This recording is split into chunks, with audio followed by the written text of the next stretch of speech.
اکبر مغلوں کا بہت مشہور بادشاہ گزرا ہے۔ اس نے لڑائیاں لڑ کر ہندوستان کا بہت سا حصہ فتح کر لیا تھا۔ ایک راجپوتانہ رہ گیا تھا۔ اکبر نے سوچا کہ اسے بھی فتح کر لے اور وہاں بھی سلطنت قائم کر لے۔ یہ ارادہ کر کے راجپوتانہ پر فوج کشی کی۔ راجپوت اپنا ملک بچانے کے لیے لڑے تو بڑی بہادری سے، مگر آخرکار ان کے پاؤں اکھڑ گئے۔ راجپوتوں کا سردار رانا پرتاپ سنگھ اپنے بال بچوں کو لے کر کسی جنگل میں جا چھپا۔ راجپوتوں کے ایک سردار کا نام رگھوپت تھا۔ یہ بڑا بہادر اور جری تھا۔ اس نے کچھ لوگ اپنی فوج میں داخل کر لیے تھے اور ان کو ساتھ لے کر لڑا کرتا تھا۔ اس نے بہادری میں ایسا نام پیدا کر لیا تھا کہ بڑے بڑے مغل اس کا نام سن کر گھبرا جاتے تھے۔ اکبر کے سپاہیوں نے بڑی کوشش کی کہ کسی طرح اس کو پکڑ لیں، مگر وہ ایک جگہ کب رہتا تھا جو اسے پکڑ سکتے۔ رگھوپت سنگھ کی ایک بیوی تھی اور ایک اکلوتا بیٹا تھا۔ جب وہ اپنے دشمنوں سے لڑنے کو گھر سے نکلا تھا، اس کا بیٹا بہت بیمار تھا، لیکن اس نے نہ تو اپنے بیمار بچے کا خیال کیا نہ بیوی کا۔ مغلوں سے لڑنے کو گھر سے نکل کھڑا ہوا۔ ہاں، کبھی کبھی چوری چھپے کسی کو گھر بھیج دیتا اور بیوی بچے کی خبر منگوا لیا کرتا تھا۔ رگھوپت سنگھ کو پکڑنے کو اکبر بادشاہ نے بہت سی فوج بھیجی، مگر وہ کسی کے ہاتھ نہ آیا۔ پھر بادشاہ نے اس کے گھر پر پہرا بٹھا دیا۔ اکبر کا خیال تھا کہ کسی دن رگھوپت سنگھ اپنے بال بچے سے ملنے ضرور آئے گا، بس اسی دن سپاہی اس کو پکڑ لیں گے۔ ادھر کسی نے رگھوپت سنگھ کو خبر کر دی کہ تیرا بیٹا گھڑی دو گھڑی کا مہمان ہے، چل کر اسے دیکھ لے۔ یہ سن کر رگھوپت سنگھ بہت گھبرایا۔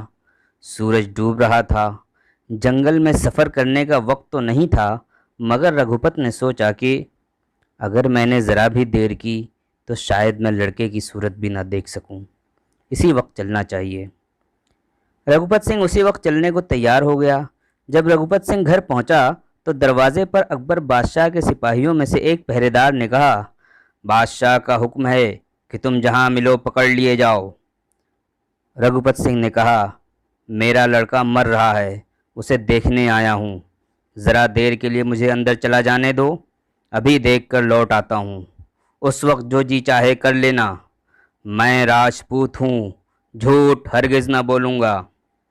اس پہرے والے سپاہی نے کہا، دیکھ آؤ۔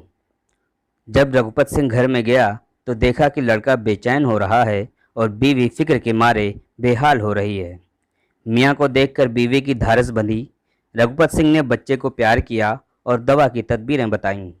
پھر اپنی بیوی سے کہا، دروازے پر سپاہی کھڑا ہے، میں کہہ آیا ہوں کہ میں قید ہونے کو ابھی واپس آتا ہوں۔ بیوی نے کہا، ایسا نہ کرو، دوسرے دروازے سے نکل جاؤ۔ رگھوپت نے کہا، یہ مجھ سے ہرگز نہیں ہو سکتا، میں قول دے چکا ہوں، اس کے خلاف نہیں کر سکتا۔ یہ کہہ کر وہ دروازے پر آیا اور سپاہی سے کہنے لگا، لو میں آ گیا، اب مجھے پکڑ کر جہاں چاہو لے چلو۔ سپاہی نے کہا، تمہیں پکڑنے کو میرا جی نہیں چاہتا، تم بھاگ جاؤ۔ رگھوپت نے کہا، بہت بہتر، تم نے اس وقت میری مدد کی ہے، جب تم پر برا وقت آئے گا تو میں بھی تمہاری مدد کروں گا۔ یہ کہہ کر رگھوپت آگے بڑھا اور غائب ہو گیا۔ اس بات کو تھوڑی دیر ہوئی تھی کہ مغلوں کا ایک افسر کچھ آدمیوں کو ساتھ لے کر آ پہنچا۔ پہرے والے سے کہا، ہم نے سنا ہے رگھوپت ادھر آیا ہے۔ پہرے والے نے سچ سچ کہہ دیا کہ رگھوپت سنگھ اپنے بیمار بیٹے کو دیکھنے آیا تھا اور میں نے اسے جانے کی اجازت دے دی۔ یہ سن کر افسر نے پہرے دار کو قید کر لیا۔ رگھوپت سنگھ کو بھی سپاہی کے قید ہونے کی خبر مل گئی۔ وہ اسی وقت واپس آیا اور آ کر مغل افسر کے پاس کھڑا ہو گیا اور کہا کہ میں رگھوپت ہوں، میں واپس آ گیا ہوں، مجھے پکڑ لو اور اس بے گناہ قیدی کو چھوڑ دو۔ افسر نے رگھوپت کو پکڑ لیا اور قید خانے میں ڈال دیا، لیکن سپاہی کو نہ چھوڑا۔ افسر نے دونوں کے قتل کرنے کا حکم دے دیا۔ دوسرے دن سپاہی رگھوپت اور پہرے دار کو میدان میں لائے کہ ان کو قتل کیا جائے۔ دونوں کے ہاتھ پیر بندھے ہوئے تھے۔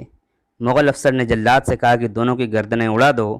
جلاد نے تلوار اٹھائی ہی تھی کہ گھوڑوں کی ٹاپوں کی آواز آئی۔ لوگوں نے دیکھا کہ اکبر بادشاہ اپنے افسروں کے ساتھ چلا آ رہا ہے۔ سب نے جھک کر سلام کیا۔ اکبر گھوڑے پر سے اتر پڑا اور کہنے لگا، رگھوپت کی گرفتاری کا پورا حال مجھ کو معلوم ہو چکا ہے۔ پھر پہرے دار سے کہا، ہر بھلے آدمی کا دل दूसरों का दुख देखकर पिघल जाता है। मुझे मालूम है कि इस राजपूत की तकलीफ़ देखकर तुम्हारा दिल भर आया था, इसलिए तुमने उसको छोड़ दिया था। इसमें तुम्हारा कोई कसूर नहीं है। अगर कुछ है भी तो मैंने माफ़ किया। मुझे ऐसे ही सिपाही चाहिए जो अपने बादशाह से ज़्यादा खुदा से डरता है। ये सुनते ही पहरेदार खुशी से फूला न समाया। फिर अकबर ने रघुपत की तरफ देखकर कहा, मुझे पहले ये मालूम न था कि बहादुर राजपूत बात के इतने धनी होते हैं। तुम्हारी बहादुरी और इफ़ाए वादा से मैं बहुत खुश हुआ। मैंने तुमको भी छोड़ा। रघुपत सिंह घुटनों के बल ज़मीन पर झुक गया और कहा, आप जिस रघुपत को इतनी मुश्किल से भी जीत न सके, आज अपनी दरिया दिली दिखाकर आपने उसे जीत लिया। आप बहादुरों की वक़ात करना जानते हैं। अब मैं कभी आपका दुश्मन होकर तलवार न उठाऊंगा। जो आदमी अपने वादे के पक्के होते हैं और सच्चाई पर जमे रहते हैं और दूसरों के दुख में मदद करते हैं, खुदा हमेशा उनकी मदद करता है। फैहान स्टूडियो की दरसगाह में आपका खैर मकदम है। अभी आप मुंशी प्रेमचंद की लिखी हुई कहानी कौल का पास सुन रहे थे। 10वीं जमात की किताब जान पहचान का ये चौथा सबक है। ये कहानी मुंशी प्रेमचंद ने लिखी है। इसका उन्वान है कौल का पास। कौल यानी ज़बान देना, यानी वादा करना। पास यानी मान रखना, उसको पूरा करना। कौल का पास यानी वादे को पूरा करना। इस कहानी में अकबर बादशाह और एक राजपूत रघुपत का जिक्र है, जिसमें ये बताया गया है कि आदमी अगर अपनी बात को रखता है, जो उसने वादा किया है उसको पूरा करता है और अपनी ज़बान पर कायम रहता है, तो वो तमाम मुश्किलों से निजात हासिल कर सकता है। वो कितनी भी परेशानी में हो, लेकिन अगर उसने अपने कौल को निभाया है, अपने वादे को पूरा किया है, तो उसे निजात मिल सकती है। जैसे इस कहानी में रघुपत ने अपनी ज़बान का पास रखा, अपने कौल का पास रखा, अपना जो वादा उसने किया था उसको पूरा किया, लिहाजा अकबर बादशाह ने उसको माफ़ कर दिया। तो इस सबक से ये नतीजा निकलता है, जो आदमी अपनी बात पर कायम रहता है, जो अपना वादा पूरा करता है, वो हमेशा कामयाब रहता है। इस सबक के आखिर में जो नसीहत हमें मिलती है वो यही मिलती है कि जो आदमी अपने वादे के पक्के होते हैं और सच्चाई पर जमे रहते हैं और दूसरे के दुख में मदद करते हैं, खुदा हमेशा उनकी मदद करता है। गोया कि ये नतीजा निकलता है कि हमें सच्चाई के रास्ते पर चलना चाहिए और जो कुछ भी हम कहें, हमें अपनी बातों का मान रखना चाहिए, अपने कौल का पास रखना चाहिए, अपना वादा पूरा करना चाहिए, तो हम ज़िंदगी में बहुत कामयाब होंगे। इस सबक का खुलासा आपकी स्क्रीन पर चल रहा है, वो आपकी स्क्रीन पर मौजूद है। आप उसे नोट करना चाहें तो वीडियो को पॉज करके इस सबक के खुलासे को अपनी कॉपी में नोट कर सकते हैं। अब कुछ बातें मुंशी प्रेमचंद के बारे में जान लेते हैं। प्रेमचंद बनारस के एक गांव लम्ही में पैदा हुए। उनका असल नाम धनपत राय था। यूँ तो उनकी इब्तदाई तालीम गांव के मदरसे में हुई और मैट्रिक पास करने के बाद 1899 में बनारस के करीब चुनारगढ़ के एक मिशन स्कूल में असिस्टेंट मास्टर की हैसियत से मुलाजिम हो गए। फिर उसके बाद कानपुर के ज़िला स्कूल में 1905 में उस्ताद की हैसियत से उनका तकर्रुर हुआ। यूँ तो प्रेमचंद को लिखने का शौक़ बचपन से था। उन्होंने ज़िंदगी के दुख दर्द को करीब से देखा और महसूस किया है। यही वजह है कि ज़िंदगी के मसाइल उनकी तहरीरों का मौजू बन गए हैं। प्रेमचंद बहुत सादा और सलीस ज़बान इस्तेमाल करते हैं। वो अपने नावल और कहानियों में देहाती ज़िंदगी के मसाइल को उठाते हैं। उनकी कहानियाँ और नावल और अफसाने देहाती मसाइल से भरे पड़े हैं। प्रेमचंद ने तकरीबन 1 दर्जन नावल और 300 से ज़्यादा अफसाने लिखे हैं। प्रेमचंद का शुमार उर्दू के अहम तरीन नावल निगार और अफसाना निगारों में होता है। कफन उनका मशहूर अफसाना है। गऊदान उनका मशहूर नावल है। इसके अलावा मैदान अमल, बाज़ार हुस्न और निर्मला भी उनके मशहूर नावलों में से है। इस सबक में कुछ सवाल जवाब दिए गए हैं। आइए उन सवालों के जवाब तलाश करते हैं। पहला सवाल है, अकबर किस ख़ानदान का बादशाह था? बहुत आसान जवाब है कि अकबर मुग़ल ख़ानदान का बादशाह था।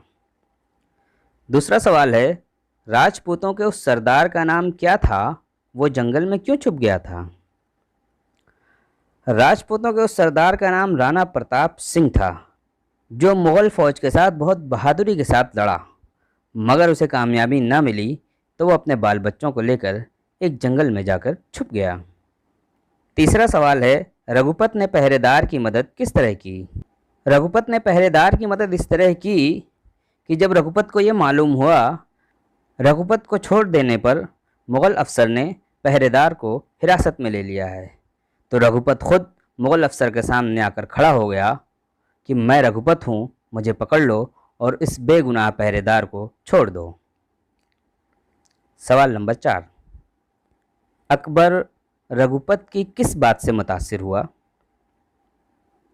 अकबर बादशाह रघुपत की इस बात से मुतासिर हुआ कि रघुपत भागने के बजाय वो मुग़ल अफसर के सामने आकर खड़ा हो गया और अपने आप को गिरफ्तार करने के लिए पेश कर दिया, क्योंकि वो जानता था कि पहरेदार बेगुनाह है। पांचवा सवाल है, अकबर ने रघुपत का दिल किस तरह जीता? अकबर ने रघुपत से कहा कि मुझे नहीं मालूम था कि बहादुर राजपूत बात के इतने धनी होते हैं। मैं तुम्हारी बहादुरी और इफ़ाए वादा से बहुत खुश हुआ हूँ, इसलिए मैं तुमको छोड़ता हूँ। रघुपत ने जवाब में क्या कहा कि आप जिस रघुपत को इतनी मुश्किल से भी ना जीत सके, आज अपनी दरिया दिली से आपने इसे जीत लिया है। आइए कुछ और मश्क देखते हैं। कुछ अल्फाज दिए गए हैं, उनको जुमलों में इस्तेमाल करना है। पहला लफ्ज़ है सल्तनत। मुग़लों की सल्तनत पूरे हिंदुस्तान पर फैल गई थी। दूसरा लफ्ज़ है फ़ौज। फ़ौज के सिपाही अपने सिपहसालार के तमाम हुक्म को बजा लाते हैं। तीसरा लफ्ज़ है पहरेदार। अकबर ने रघुपत के घर के बाहर पहरेदार बिठा दिए थे। चौथा लफ्ज़ है तदबीर। तदबीर से किसी भी परेशानी को हल किया जा सकता है। पांचवा लफ्ज़ है कसूर। कसूर माफ़ कर देने से खुदा भी खुश हो जाता है। इस सबक में कुछ मुहावरे दिए गए हैं, आइए उन मुहावरों के मानी समझते हैं और उनको जुमलों में इस्तेमाल करते हैं। पहला मुहावरा है पाँव उखड़ना, यानी लड़ाई में हार जाना। इसका जुमला यूँ बन सकता है, अकबर की फ़ौज के सामने राजपूत फ़ौजियों के पाँव उखड़ गए। दूसरा मुहावरा है धारस बंधना, यानी किसी को तसल्ली देना। किसी हादसे पर दूसरा शख्स साथ दे तो धारस बनती है। कौल देना, यानी ज़बान देना, वादा पूरा करना। इसका जुमला यूँ बन सकता है, किसी को कौल देकर उसे ज़रूर पूरा करना चाहिए। दिल भर आना, यानी दूसरों के दुख में गमज़दा होना। इस मुहावरे का जुमला यूँ बनाया जा सकता है, दूसरों की परेशानी देखकर मेरा दिल भर आता है। फूला ना समाना, यानी बहुत खुश होना। गैर मामूली कामयाबी पर लोग खुशी से फूले नहीं समाते हैं। आइए अब खाली जगहों को भरते हैं। 5 अल्फाज दिए हुए हैं, दरवाज़े, वादे, अकबर, सिपाही, रघुपत। इनको जुमलों में खाली जगहों में भरना है। पहला जुमला है खाली जगह, बादशाह मुग़लों का बहुत मशहूर बादशाह गुज़रा है। यहाँ आएगा अकबर, यानी अकबर बादशाह मुग़लों का बहुत मशहूर बादशाह गुज़रा है। दूसरा जुमला है राजपूतों के एक सरदार का नाम था। क्या था? राजपूतों के एक सरदार का नाम रघुपत था। तीसरा जुमला, बीवी ने कहा ऐसा ना करो, दूसरे से निकल जाओ। ऐसा ना करो, दूसरे दरवाजे से निकल जाओ।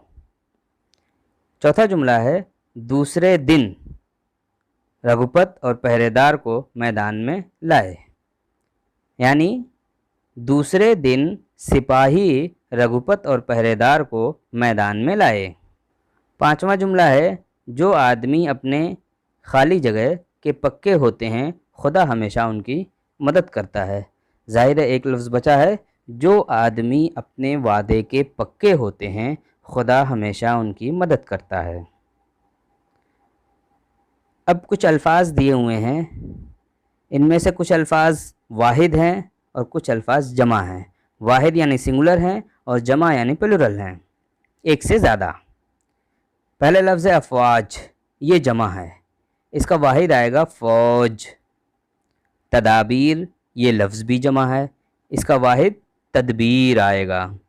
مدد، یہ لفظ واحد ہے، اس کی جمع بنائیں گے امداد۔ ملک، یہ لفظ بھی واحد ہے، اس کی جمع ہوگی ممالک۔ سفر، سفر بھی واحد ہے، اس کی جمع اسفار ہوگی۔ یہ تھے واحد جمع۔ اب کچھ الفاظ ایسے دیے ہوئے ہیں جو یا تو مذکر ہیں یا مؤنث۔ اگر مذکر ہیں تو ان کا مؤنث بنانا ہوگا، اور اگر مؤنث ہیں تو ان الفاظ کا مذکر بنانا ہوگا۔ آپ جانتے ہیں مذکر میسکولین اور مؤنث فیمنین کو کہتے ہیں۔ اب الفاظ دیکھتے ہیں۔ بادشاہ، یہ مذکر ہے، اس کی مؤنث ملکہ آئے گی۔ گھوڑا، یہ مذکر ہے، اس کی مؤنث گھوڑی آئے گی۔ لڑکا، یہ بھی مذکر ہے، اس کی مؤنث لڑکی بنایا جائے گا۔ عورت، یہ لفظ مؤنث ہے، اس کا مذکر آدمی ہوگا۔ اسی طرح بیٹی، یہ بھی مؤنث ہے، اس کا مذکر بیٹا ہوگا۔ اب کچھ الفاظ ہیں جن کے ہمیں متضاد لکھنے ہیں، یعنی اینٹونمز لکھنے ہیں، یعنی ان الفاظ کے جو معنی ہیں ہمیں ان کے مقابلے میں ایسے الفاظ لانے ہیں جو ان کے مخالف معنی پیدا کرتے ہوں، یعنی الٹا، جس کو ہم ہندی میں ولوم شبد اور انگلش میں اینٹونمز کہتے ہیں۔ سچائی، اس کا متضاد جھوٹ ہوگا۔ دکھ، اس کا متضاد سکھ۔ بہادر کا متضاد کمزور۔ قید کا متضاد آزاد۔ اسی طرح دشمن کا متضاد دوست، اور محبت کا متضاد نفرت ہوگا۔ اب کچھ الفاظ دیے ہوئے ہیں اور کہا جا رہا ہے کہ ان الفاظ میں سے اسم خاص اور اسم عام کو الگ الگ کیجیے۔ تو یہاں میں آپ کو یہ بتا دوں کہ اسم خاص وہ الفاظ جو کسی خاص شخص یا جگہ یا عمارت کے لیے استعمال کیے جاتے ہیں ان کو اسم خاص کہتے ہیں، اور وہ اسما یا وہ اسم جو عام استعمال کے لیے ہوتے ہیں وہ اسم عام ہوتے ہیں۔ جیسے اکبر، یہ خاص بادشاہ کا نام ہے تو یہ اسم خاص ہے۔ بادشاہ کوئی بھی انسان ہو سکتا ہے تو یہ اس لیے اسم عام ہے۔ بہادر کوئی بھی ہو سکتا ہے اس لیے یہ اسم عام ہے۔ رگھوپت، یہ ایک بہادر کا نام ہے، ایک شخص کا نام ہے، اس لیے یہ اسم خاص ہے۔ بیٹا، یہ اسم عام ہے کیونکہ کسی کا بھی بیٹا ہو سکتا ہے۔ راجپوتانہ، یہ اسم خاص ہے، کیونکہ یہ خاص علاقے کا نام ہے۔ گھوڑا، یہ اسم عام ہے۔ عملی کام، اس سبق سے کیا نصیحت ملتی ہے اپنے الفاظ میں لکھیے۔